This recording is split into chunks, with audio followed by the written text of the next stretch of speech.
오늘 함께 묵상할 말씀은 역대상 7장 14절로 29절 말씀입니다. 14절 므낫세의 아들들은 그의 아내가 낳아준 아스리엘과 그의 소실 아람 여인이 낳아준 길르앗의 아버지 마길이니 마길은 훗빔과 숫빔의 누이 마아가라 하는 이에게 장가 들었더라.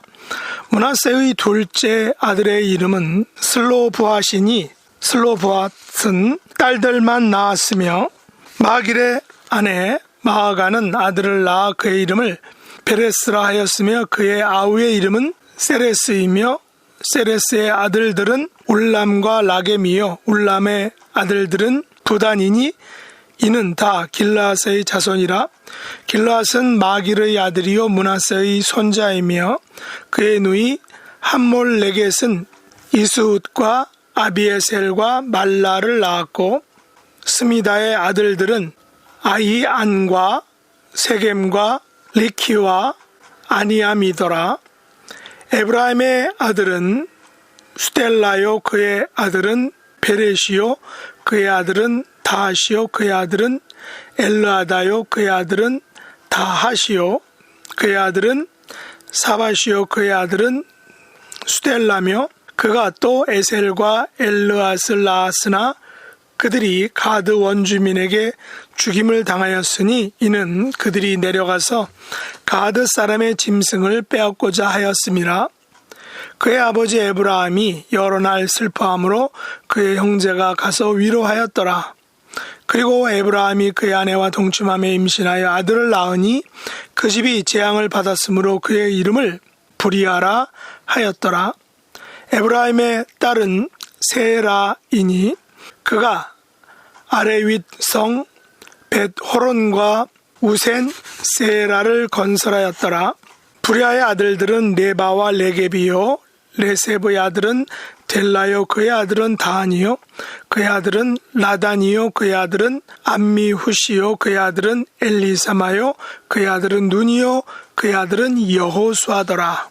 에브라임 자손의 토지와 거주지는 베델과 그 주변 마을이요 동쪽으로는 나아란이요 서쪽에는 게셀과 그 주변 마을이며 또 세겜과 그 주변 마을이니 아사와 그 주변 마을까지이며 또 므낫세 자손의 지게에 가까운 벳산과 그 주변 마을과 다하낙과 그 주변 마을과 무기또와 그 주변 마을과 돌과 그 주변 마을이라. 이스라엘의 아들 요셉의 자손이 이 여러 곳에 거하였더라. 아멘. 오늘 말씀의 제목은 므낫세와 에브라임의 자손입니다. 우리들은 족보 즉 패밀리 히스토리를 가지고 있습니다. 자기 성씨의 무슨 공파 몇 대 손이라는 족보의 공식 타이틀을 가지는 것입니다. 오늘 본문의 므낫세와 에브라임 지파도 야곱의 아들 요셉의 아들로서 자기 족보를 가지고 있습니다. 요셉의 첫째 아들인 므낫세는 아스리엘과 길르앗의 아버지 마길을 낳았습니다. 아스리엘은 하나님께서 기쁨으로 채우셨다라는 의미를 가지며 므낫세 지파의 길르앗 자손으로 아스리엘 사람의 조상이 되었습니다. 마길은 매우 호전적인 인물로 마길의 후손들은 길르앗을 정복하고 모세로부터 이 땅을 기업으로 얻었던 것입니다. 므낫세의 자손 중에 슬로브앗이 있었는데 그는 딸들만 낳았지만 딸들은 여자의 상속권을 주장하여 결국 상속을 받아내었습니다. 율법에 의하면 여자의 상속인은 같은 족속 내에서 결혼하는 것이 요구되었습니다. 민수기 27장 기록에 의하면 슬로브앗의 딸들인 말라와 노아와 호글라와 밀가와 디르사는 회막문에서 모세와 제사장 엘르아살과 지휘관들과 온 회중 앞에서 이렇게 말하였습니다. 우리 아버지가 광야에서 죽었으나 여호와를 거슬러 모인 고라의 무리에게 들지 아니하고 자기 죄로 죽었고 아들이 없나이다. 어찌하여 아들이 없다고 우리 아버지의 이름이 그의 종족 중에서 삭제되리이까? 우리 아버지의 형제 중에서 우리에게 기업을 주소서라고 아주 대담하게 이야기했던 것입니다. 이에 모세는 여호와께 물었고 결국 여호와의 답변은 아들이 없으면 딸에게 주라라고 말씀하셨던 것입니다. 사실 얼마 전까지만 해도 여자들은 상속에서 제외되었습니다. 물론 사람에 따라 예외는 있었겠지만 말입니다.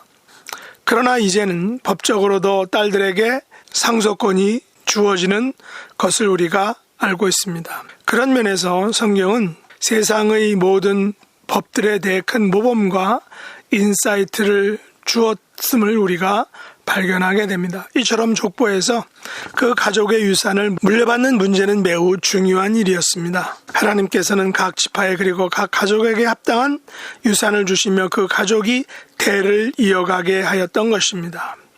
이는 단지 재산을 이어가는 것만이 아니라 더 중요한 믿음의 유산을 물려주는 가계와 족보가 되어야 할 것입니다.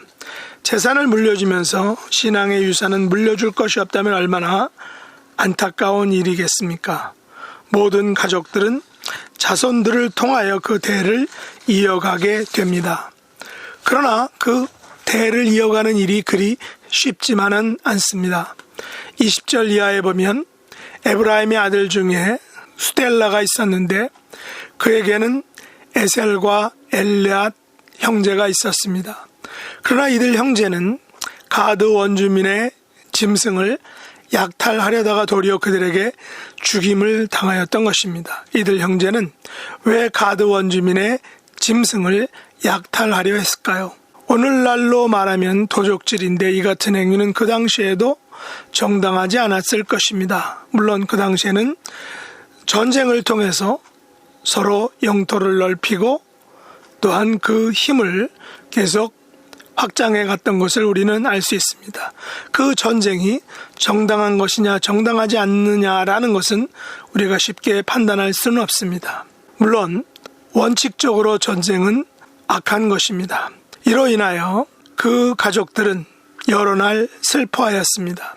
슬픔을 당한 가족을 그 형제들이 가서 위로하였다라고 성경이 말합니다. 그리고 그 가정을 위로하기 위하여 하나님께서는 브리아라는 아들을 선물로 주셨다라고 말씀하고 있습니다. 오늘날도 자녀를 잃는다는 것은 말로 할 수 없는 슬픔일 것입니다.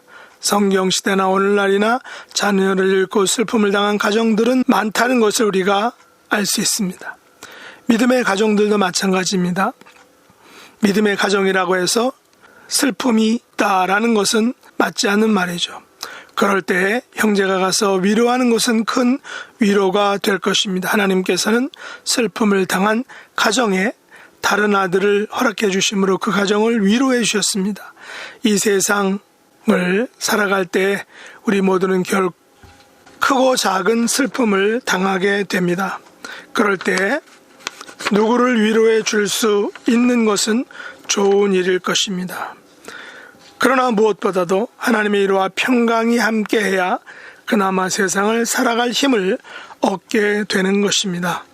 우리가 사는 세상에는 누구의 자손으로 살든지 그 가족을 위하여 최선을 다하는 삶을 살아야 할 것입니다.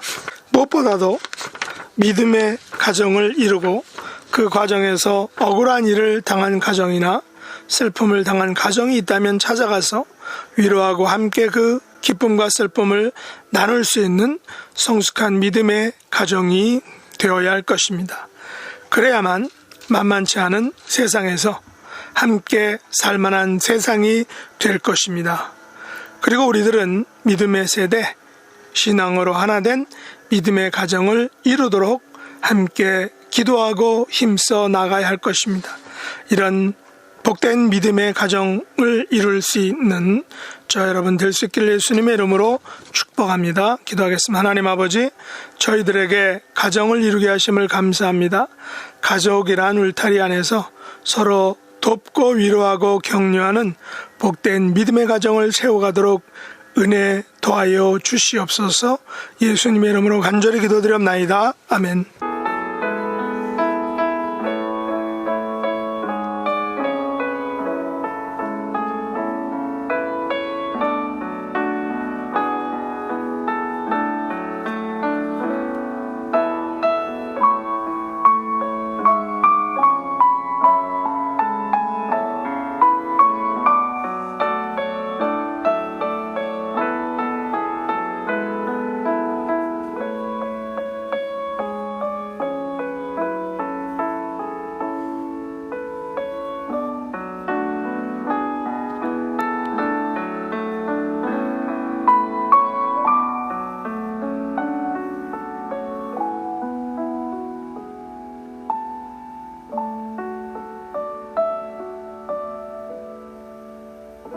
하늘에 계신 우리 아버지여, 이름이 거룩히 여김을 받으시오며 나라에 임하옵시며 뜻이 하늘에서 이룬 것 같이 땅에서도 이루어지이다.